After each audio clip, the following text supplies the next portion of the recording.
You mentioned something in there that a lot of people don't understand, but I also covered. Totalitarianism is distinct from just your run-of-the-mill authoritarian dictatorship. How is it different?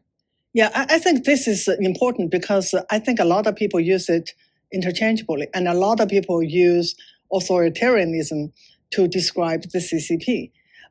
There is a big difference, and I covered that in my book.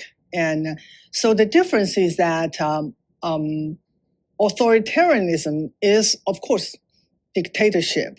They demand you do certain things, and they demand that you obey, and mostly leave you alone. Not totalitarianism. A demand not only you obey, but you have to believe in them. That means they have to control your mind.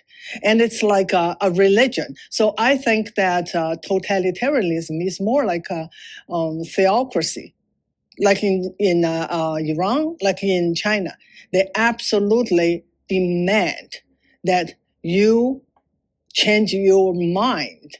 That's called thought reform, and believe their lies. You have to believe. You can't even pretend you believe. They demand that. And that's my experience, my first 26 years experience in China. I think that's important to understand it. CCP and the people running Iran, they are totalitarianism. You know, this is super interesting because I think that, you know, through pushing this mass propaganda into the system, right? This is something that was a huge lesson to me over the last 10 years, how powerful propaganda can be, that it will change the minds of people. I always thought that people never really accepted propaganda. That it was kind of like people knew that it probably wasn't true, but just kind of were, okay, whatever, we'll run with it because they have all the guns. But no, it actually changes people, right? Yeah. When it's pushed in so hard through the system. And so in the Cultural Revolution, which you lived through, you saw that in real time. Yeah, and here too, I think I want people to realize wokeism is also totalitarian in nature because it demands that you believe. They demand you believe. Not you can't just say, okay, women can be men, but you have to believe it. And they have been very successful in changing people's mind. So it is totalitarian in nature. So that's why the underlying link is communism, Marxism. So that it's an interesting distinction because they demand that you have to believe, but of course not everybody. Some of it is pretty crazy. So not everybody believes. It's okay to just pretend hard that you believe, right? It started that way. It's always in the Cultural Revolution. How many people really believe, but they have to pretend? Because not to believe or showing that you doubt, and you're going to end up in gulags or even in execution side. And that is how they run their regime and how they have to do that in order to control your mind. How did the Cultural Revolution affect you personally? I really start to think more and more that I understand. I really do. I understand people going on the street today in Minneapolis, fighting, their eyes believing they're doing something noble. And that's exactly what happened to the Red Guards. You can't say they just totally just have no idea what they're doing. They believe in it.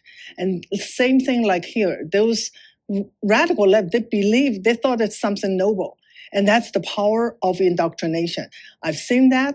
I was one of them, even though I was not really Red Guard, I was too young, but I believed in that. I was told.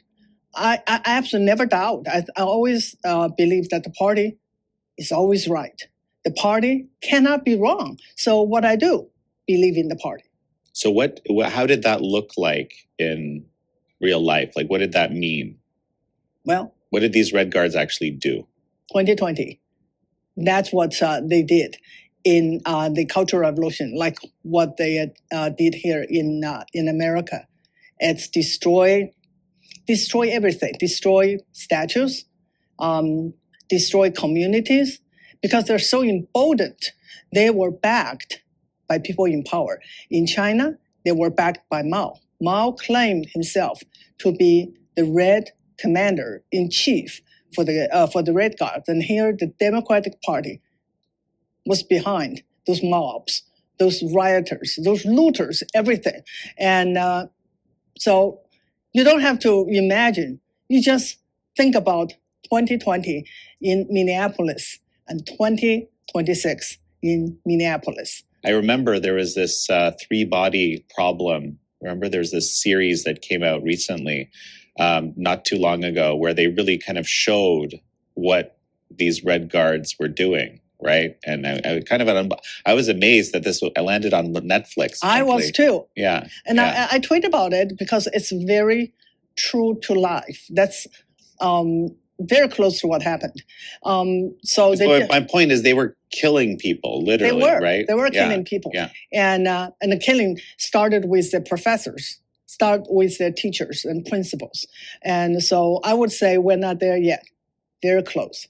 Very close. If we don't stop it, it won't take long for us to get there. And so what you're saying is this is a combination of indoctrination and sort of the understanding that there's institutional power behind you. The combination of those two things. Absolutely.